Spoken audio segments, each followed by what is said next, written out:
UCLA and Deshaun Foster flip LaRue, but they lose Logan too.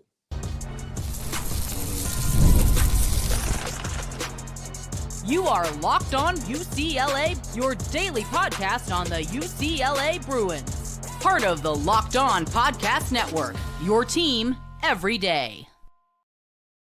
Welcome, everybody, to this edition of the Locked On UCLA Podcast. I'm your host, Zach Anderson-Yoxsimer. Thanks for making this show your first listen each and every day. It's free wherever you get your podcast, and it's available on YouTube. Like, comment, subscribe. Thanks for your support. This episode is brought to you by FanDuel. If you're a new customer, place a $5 bet. If you win, get $150 in bonus bets. If you win that first $5 bet, go to FanDuel.com to get started. Where we get started is the breaking news on the early signing day that even though it's not national letters of intent, it's going to look all different in the new age of college football, college sports, with contracts and everything that it's slowly eventually going to get to where we directly pay players. At the moment, UCLA is in this weird kind of, I don't really know what they're doing right now. All right. They're losing lots of key contributors, losing guys at certain positions, but with the key coaching staff shakeup, bringing in Demetrius Martin, he comes in and brings one of his prized recruits in the secondary along with him.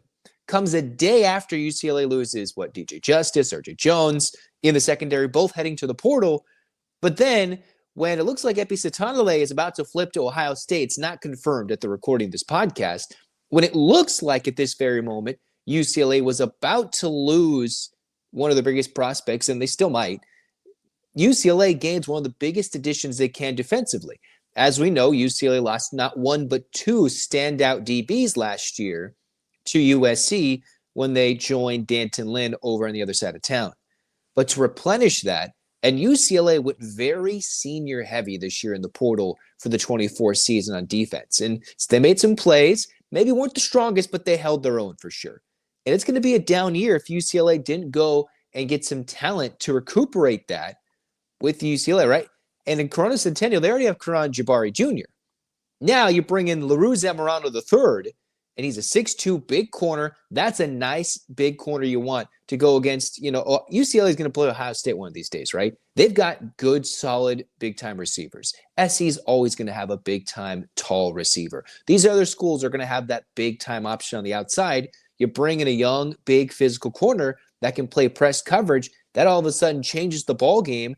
And maybe with the recruiting factor, this new coach that's going to handle the whole secondary for Ikaika Maloy's defense, for Deshaun Foster's staff that they brought back to UCLA, stealing him from Michigan State, you already got a 1-2 punch.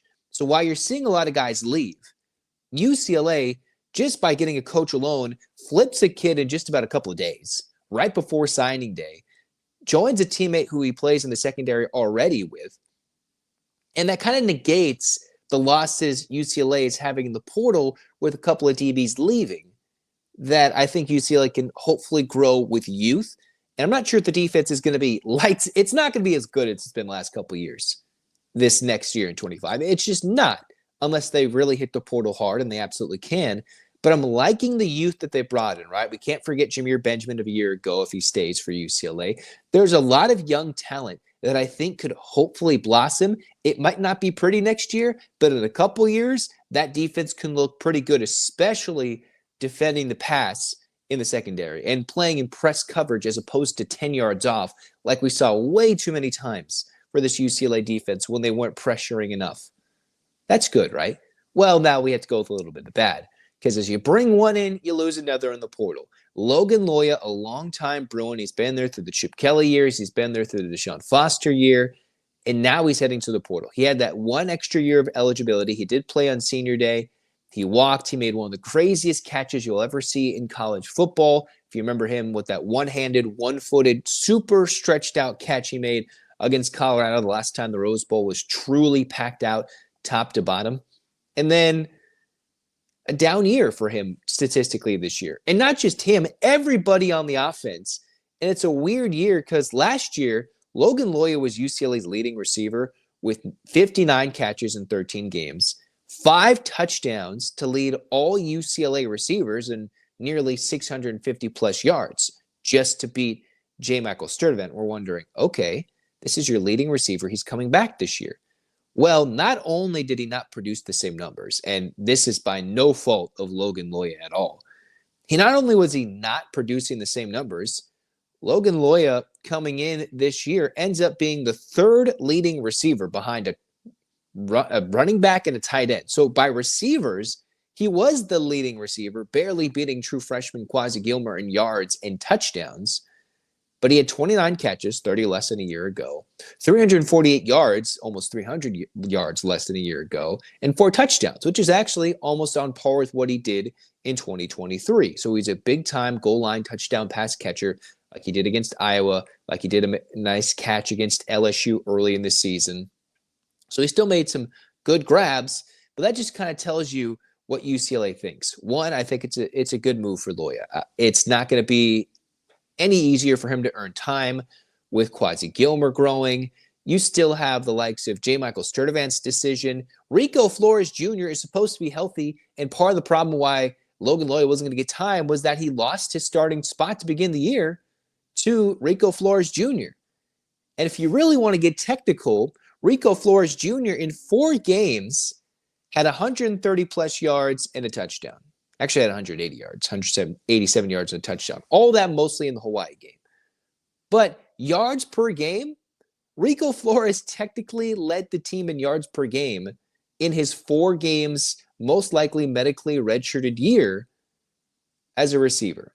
46 yards, and Yadin just a little more than that. And exactly Maliki Matava had was 46 yards. So that's what Logan Loya, if he decided to stay, go through another degree. He's already had 2 degrees at UCLA. It's hard to see a tough loss, but between the Justin Martins, the TJ Hardens, and the Logan Loyas, I would say Loya produced the most this year out of those 2. Probably you could argue maybe the most out of the last 2 years. Obviously, Loya has been a key contributor, and he's been a name for UCLA for more than the last 2 seasons prior to TJ's emergence, and Justin Martin's been in the program with the redshirt years as well. But I think Logan Loya's loss is going to hurt the least from TJ Harden, Justin Martin, and maybe some of these guys in the secondary that are hitting the portal, because UCLA's brought in somebody last minute is a flip from Michigan State on the verge of a signing day announcement like LaRue Zamorano. It's a big get for UCLA. I can't get more excited about how big of a flip that is. But Loya, it hurts. It hurts seeing a longtime Bruin leave, but that's a purely business decision. He can go get the bag elsewhere. He can go get more usage elsewhere. Or if he comes back, he is not going to be the number 1 guy in his own position where he wasn't to start the year. Because that's what the dangers of Rico Flores is if he's healthy and available. That's just what the situation is. All right. So I don't fault him. He's a great Bruin. We should applaud him for what he's done at UCLA, sticking through it all, and wish him well. I just think based on what UCLA has, especially in the receiver room, the uncertainties in the offensive line and the quarterback position, better move for him to leave. And there probably wasn't much room for him to grow in this last year, whether it's an NFL stock, make NIL bucks at UCLA. There just wasn't.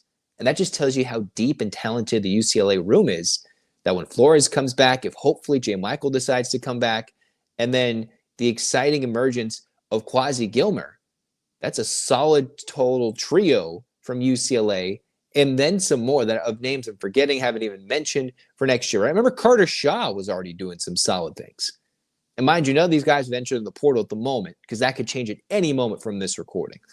And one final thing, I do want to like the moment that Carson Cox, he was a UCLA commit, one of the first commits I think one of the earliest commits. If not, he was a guy that committed to UCLA, 4-star running back. He could help solve and deal with the UCLA problem that, hey, do they have a running back on the roster? Or is Cox, as a true freshman, going to come in and be part of a dual back system next year with Jalen Berger and company, Anthony Frias?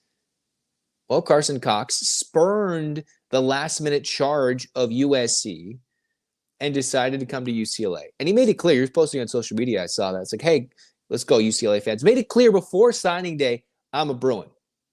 Decided not to go elsewhere. All right, so that's huge. UCLA keeps someone that the bag was being thrown at him and was getting heavily recruited late, flips a key recruit in a position of need, and they do lose a longtime Bruin that will bid farewell, and I'm not sure if the loss is going to hurt them too much. Now, if the receiver room gets pummeled in the days to come via the portal, then yes, that's going to hurt. But I think Rico Flores Jr. healthy next year, we might forget the name Logan Loya in next season, but not historically. And that's what I got to say about signing day. Now, there still is the waiting news of Epi Satanale, if he's going to go flip to Ohio State. That's what the crystal balls say. But until then, this has been Locked On UCLA.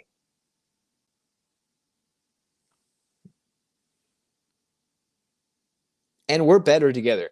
Do you hate the team you drafted in the season-long fantasy, but you want to stay in the action? Let's introduce to you Better Together, the first cooperative daily fantasy platform where teamwork triumphs talent. You can play with your buddies, not against them. You pick more or less on real-time player stats, strategize with your friends to boost your odds and climb the leaderboard together. So grab a friend and join the social daily fantasy movement at Better Together, because it's the first cooperative daily fantasy application.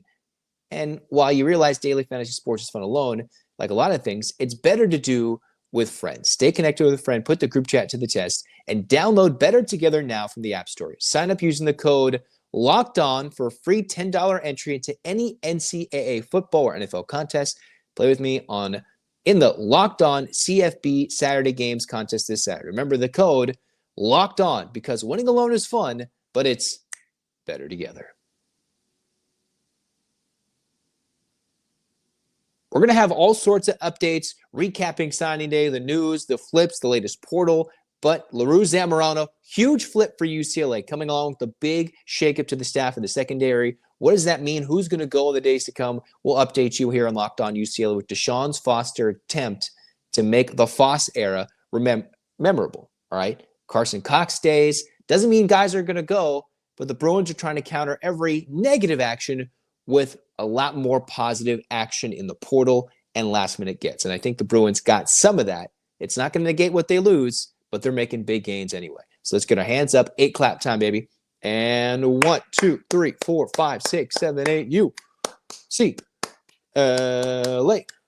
UCLA, fight, fight, fight. This has been Locked On UCLA. Zach signing off. Go Bruins.